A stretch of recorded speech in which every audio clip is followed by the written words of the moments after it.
Hello everybody, welcome to the SHNEWS, your weekly shoe news roundup. Every Saturday I do these videos where we look back at some of the biggest sneaker news stories from the past week and we just talk about them and have a gay old time, all that type of jazz. This week we're going to be discussing Nike's return to the big swoosh on the Jordan 1 Low. We're also going to discuss this whole China versus USA expose around some of the world's most fine quality luxury goods being manufactured in China, apparently. But we're going to start off by recapping this week's biggest sneaker releases, so let's get into it. There were actually a few pretty big releases this week. Probably the big one had to be the SB4s.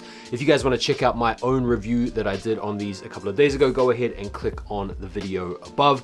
It seems, from what I've been able to gather, that this was a pretty accessible release. Most people that wanted to get their hands on these were able to get their hands on these, and if you did miss out for retail, the good news is that the resale is not crazy. And this to me speaks to the SB4 hype kind of dropping off, and I wonder if that might be partially attributable to the fact that Nike didn't capitalize on the SB4 hype when it was right up there last year. I mean, they've let this thing lay low for an entire year, and then they've brought them out in a time where we've just got hyped up release left, right, and center. So I kind of feel like the SB4s have been lost in the Ferrari of the busy release schedule we currently have going on. Nonetheless, 160k pairs is the rumor that I've seen out there for this release.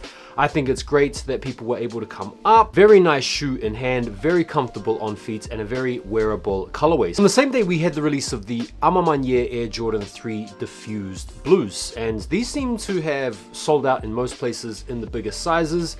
You can pick them up on StockX right now for a little bit over the retail price point. It's a nice colorway, it's a nice shoe, but I have a little bit of a hot take when it comes to Amamanye. I feel like they have been rinsing and repeating the same old formula for some time now. People are starting to get a little bit bored of them. Now, I will give them their flowers in terms of their nice quality craftsmanship and materials and nice presentation and recognizable design language. But all that aside, it kind of feels like we're getting the same old thing from them again and again, and it's getting a little bit played out at this point. And we are going to touch on this issue a little bit later on in the episode when we preview Amamanye's upcoming Air Force 1 Low, which is, as you could well expect, pretty plain. Also had the New Balance and Action Bronson collaboration on the 990 V6. This was in the Amazonia colorway, and this released via raffle on specializinginlife.com. Did you guys manage to come up on this pair? I slipped on this release. I didn't jump into the raffle, but I have seen quite a few people out there posting dubs for this shoe. Very nice pair. Also had the Air Jordan 1 Low Rookie of the Years, which dropped, which have pretty much sat, I think, in most places. And we also had the release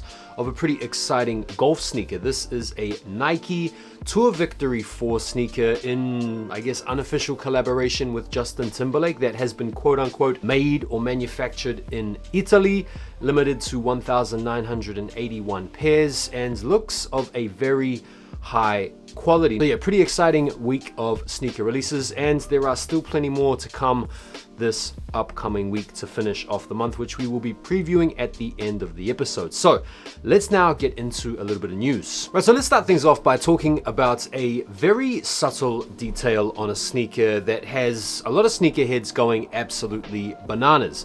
And it's the size of the swoosh on the Air Jordan 1 Low. Now, you guys might remember back in 2015, 2016, when we had releases like the Low Chicagos and the Shadows, they featured this sort of oversized looking swoosh, which has become something of an obsession for sneaker collectors out there, because since that era we've been dealing with these somewhat more modestly sized swooshes. And I guess Jordan Brand have been paying attention to some of the chatter out there, because the big swoosh is set to make a comeback. And the first sneaker that we've seen this feature on is, I guess ironically enough, a sneaker that most sneakerheads that have been complaining about the small swoosh won't be able to get. It's a women's colorway of the Air Jordan 1 Low in this washed teal colorway, which is, to be fair, a very nice looking sneaker. Kind of has that whole Tiffany hue going on about it. And as you can see here from these images, the Swish is a little bit bigger than what we're used to. 140 bucks on June the 18th. And one of the suspicions out there is that this bigger Swish is going to be carried through over onto the Jordan 1 Low Chicago, which is a sneaker that we've heard rumors around getting a release sometime imminently, maybe this year or maybe next year. But our first look at the Black Cat 4, set to drop later on this year. Around November the 28th is the tentative release date I've seen floating around, and we've got the potato pick image thanks to XC Sneaker. He has lost his brand new phone upgrade and he has reverted back to the Motorola Razr. I can't see the back tab as to what they're doing here. I'm thinking it's going to be coming out with the Jumpman on the back, but will this shoe be as hyped up as the previous Black Cats? I don't know. I don't think so. These are supposed to be coming out in full family sizing.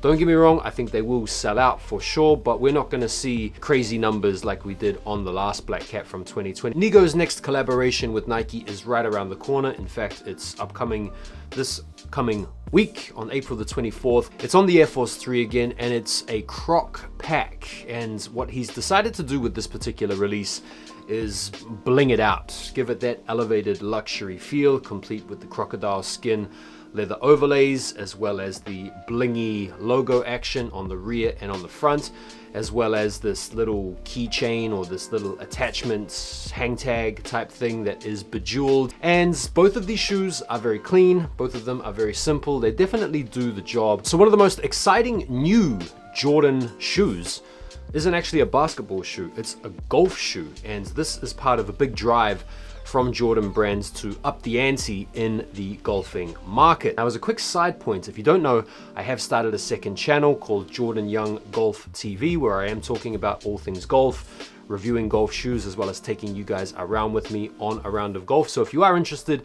in subscribing to that channel, I will link it here or I will post it in the description. Please subscribe to my other channel for some golf related content. Now onto these shoes. These are called the Air Revs. It's a $250 golf shoe. They're supposed to be coming out in May. The shoe itself aesthetically looks a little bit of a mixture between some Jordan DNA, like a Puma disc with the disc lacing system, and then like a trunner, a Jordan trunner or something with this strap going off to the side. It's the first time any shoe has used air externally. And so basically what's happening with these shoes is they have this movable zoom unit, which is placed in a pouch located on the inside of the trail foot, and it's there to help you apply appropriate pressure when you are taking the club back ready to swing through. So the trail foot has this little zoom air pouch that you're supposed to feel as you push off the back foot, and then you've got this Flight 23 foam on the lead foot, which is supposed to help you stabilize through impact and achieve a nice balanced follow through. And so between this Flight Lock system as well as the disc lacing system, these are coming with a little bit of exciting technology for the golfer out there. So I'd be interested in trying these out. It does feel a little bit gimmicky. $250 is a pretty price to pay, but hey, gonna have to get them in to review them for the golfing channel. What do you guys think about these? Let me know. We've seen another colorway of the AE2. A lot of people were saying this is fugly, they fumbled. A lot of people were saying they went back to back, you know, followed up the banger first one with a successful sequel. I don't know. I'm not really that fussed about these myself. They look like they are technologically progressive in terms of showcasing some potential improvements from the first model. Aesthetically though, do they make the crossover to casual wear as successfully as the AE1s did? Nah, I don't think so. Not in my opinion. Some people were saying, I'll wait for another colorway to make my mind up on whether I like the model or not. And I don't know, I feel like this particular colorway just has me even more confused than the first one. So yeah, where do you guys stand on the AE2? Do you think it's as good as the first one? Do you think it's better? What are you thinking about it? Feel free to let me know down below. We have a release date for the $900 Nike Hyper Boots, which is supposed to be a game changer for warm-up and recovery. Now these have been created in partnership with health technology company Hyperice. And the shoe focuses on two key techniques that athletes have long relied on: heat and compression. I'm not gonna lie, I think these are absolute bollocks. Right, so one thing that Nike are doing a little bit differently this year that I think is a very successful move is they are working together with their retail partners, and they're working together with different outlets and companies to bring exclusive products to the community in innovative and exciting ways. We saw this with the Bread Ones earlier this year. We saw it with the Neons recently. We saw it with the SB4s about a month ago. Wherever there is an event or an occasion, Nike are there with some exclusive product ready to give it out to some eagerly awaiting people. And this week, we saw the White Cement 4s dropping early at Ben's Chili Bowl, which coincided with this weekend's Jordan Brand Classic. So the first 50 people that were members of Howard University that were able to show up with a student ID were able to purchase a pair of these shoes, as well as get some free goodies at this restaurant. And so I've definitely got to give props to Jumpman for doing this type of stuff. It has been missed over the years. What do you guys think about that? Now, speaking of Air Jordan 4s, we saw our best looks yet this past week at a very exciting Air Jordan 4 upcoming this year. These are the Cavestones, and a lot of people have been drawing inevitable comparisons between these and some of the Travis Scott sample pairs that are out there. These Cavestones are set to release in September in full family sizing, and what do I think about these? I think they're clean. I think they are really, really clean. Will they sell out? Yeah, probably. Will they sell out in all sizes? Probably not, to be honest. They do have the Nike Air on the back, which is kind of an interesting one because generally the retros are coming with the Jumpman on the back, and Jordan Brand have been saving the Nike Air for some of the more special releases. I don't know, are we going to get to the point where people are actually looking forward to the Jumpman pairs more than the Nike Air pairs? Because that would be a complete Uno reverse card for most sneaker collectors that have long been craving that Nike Air on the back rather than the Jumpman. Right, let's talk about the story that has been getting mad traction this week. It's the exposing of designer luxury brands by Chinese factories. In fact, more than 80% of the luxury bags in the world are made in China. But those luxury brands just won't acknowledge that. They take almost finished bags from China factories back to their own countries and just do the repackaging and logo installing. That way, the bags will appear at their boutiques as made in Italy or made in France. Now, if you guys wanted a bit more of a deep dive into this particular topic, I would recommend going and checking out the bro Elliot Page's video that he posted earlier on in the week, where he goes into quite a bit of detail about this whole story. I'm just going to give it the superficial broad brushstrokes. So basically on TikTok this week, this guy Senbags has been posting a whole bunch of videos. He sort of presents himself as a Chinese factory representative or worker, and his claim is that 80% of designer handbags are actually manufactured in China. The discussion hashtag China manufacturer is at like 12,000 posts at the time of posting this particular video. And the reason for these videos coming about is largely down to this whole USA versus China tariff war that's going on. And what these videos are doing is they're purportedly revealing the huge markups for Western branded goods, which is sparking a whole heap of outrage. And what these factories are doing is they're now selling directly to their global audiences through live streaming, bypassing the supposed middlemen who are usually part of luxury brand supply chains. And these videos are resonating a lot, particularly with Gen Z on TikTok, because they have this massive appetite for transparency and value, and this is helping to fuel the rise of dupe culture, and it's challenging luxury's mystique. You see, most luxury houses claim to manufacture their goods in Europe. What these factories are exposing is the fact that they're not actually manufacturing these goods where they say they are. They're getting them from China, and then they're just sewing or stitching in a label saying they're made in Europe. And this is something that we've seen happen in the sneaker world very recently. You guys might remember that Jound collaboration with Adidas on the Samba last year, I think it was, where the shoes were ostensibly made in Germany, but it turned out the shoes were actually manufactured in Vietnam, and then they were just like assembled, or the final stages of putting them together was executed in Munich. But what these videos are doing quite effectively is twofold. The first thing that they're doing is they're sort of dispelling or debunking this myth around China being a place of poor quality craftsmanship or a place of cheap materials. The other effective thing that these videos are doing is they're sowing doubts in the minds of consumers who might now think twice about spending a whole bunch of money on an incredibly expensive handbag that is purported to have been put together somewhere in Europe. Now, the feeling that I'm seeing out there is that, yeah, this could well just be some Chinese propaganda, a way to kind of psyop the general Western consumer. Other people are saying, yeah, this is common knowledge. Designer brands have been doing this for a long time and we shouldn't really be so surprised. What do you guys think about it? Feel free to let me know down below. So I told you we were gonna have a first look at Amamanyeh's next collaboration on the Air Force One Low. And here they are, bro. Bro. I mean, okay, let's be fair to them. Let's focus on the good bits first and foremost. These look clean, crispy, very white. The quality looks decent. I think if you're a fan of the Air Force One and you like a clean, fresh pair of white Air Force Ones, bro, you're probably gonna love these.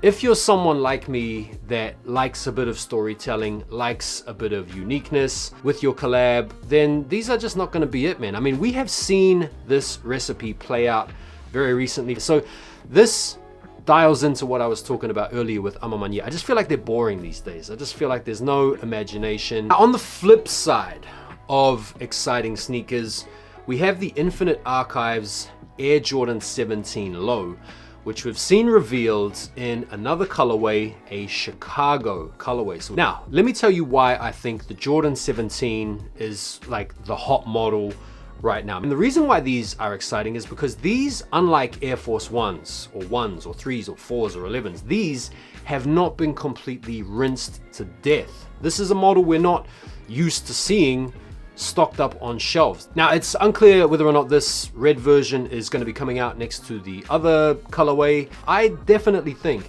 that the 17 Low and some of the higher numbered Jordans are going to be the exciting models for Jordan brand moving forward. Tiana Taylor is going to be producing another Jordan for 2026. And we only have these speculative mock-ups to go off. And yeah, I'm not gonna lie, these mock-ups, these look trash. First look at the Jordan 7 RM. They really should just start calling these lines of Jordans the glitch Jordans, because all they're doing is they're just unlocking product glitches by taking legacy retro product and then reimagining it or remixing it or remastering it or just redoing it in a whole nother fashion. Now, that's not to deride these, because I actually think these look perfectly fine, and we don't have a release date yet for these, but a little bit like the 4RMs, these are a letdown for sure. But our first look at the Jordan 11 Sail, aka the grand finales. Nice images, nice natural lights, they're on the ground.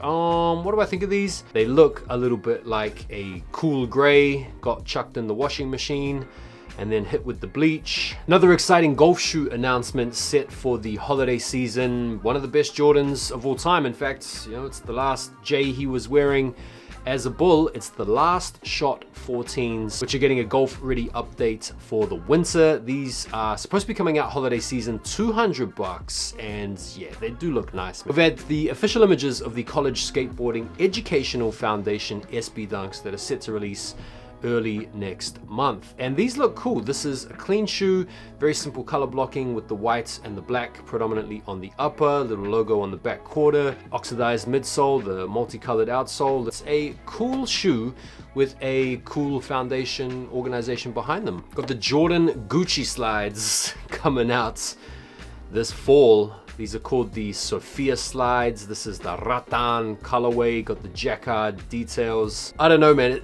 In this current climate of the whole Chinese factory exposing big brands, these feel like the type of Air Jordan slide that you would currently find sitting in some kind of a flea market in Bangkok or something like that. So apparently the SB Air Max 95 is not going to be limited to the pair that we've already seen images of, and looking forward to this year. There's going to be a black and white colorway in the spring of next year, and we only have this mock-up to go off at the moment, but I guess once again with Nike, they've employed the glitch, should we say. They've found a product combination that's novel enough to be separated from its origins, that is going to open up a raft of possibilities to sell. So yeah, another glitch. We've had some updates with the Air Max 95 Cortez, the Honey Blacks. They're going to be releasing on the 30th of April, so not long to wait. Right, to finish off today, let's talk about some of this week's upcoming sneakers you might want to keep an eye out for. Over there in the States on the 23rd, you guys have got maybe like a little re-up or restock of the Nike React X Rejuvenates. This same release is happening here in the UK on the 22nd, FYI, on the Nike app. On the 24th, you've got that Nico and Nike Air Force 3 collaboration going down. On the 25th, a couple of releases. I'm seeing the Big Bubble Air Max 95s. There were rumors that this was set to go down yesterday on the 18th, but apparently it's going down on the 25th. I think that's the Nike Sneakers app release. And then on the same day, you've also got the LeBron 21 Prime 26, the Deion Sanders. Very cool looking LeBron shoe. I think those will be quite popular. It's a cool shoe. And then on the 26th, you've got the Jordan 11 Low Breads. There are raffles available here in the UK for those if you wanted to jump into the draw right now. I think they might be dropping a little bit earlier here in the UK. And that is it for this week's sneaker wrap. Do me a favor and like the video before you bounce, and go ahead and subscribe to my golf channel. I would love to see you guys over there. Enjoy the rest of your weekend. Take care for now, and peace.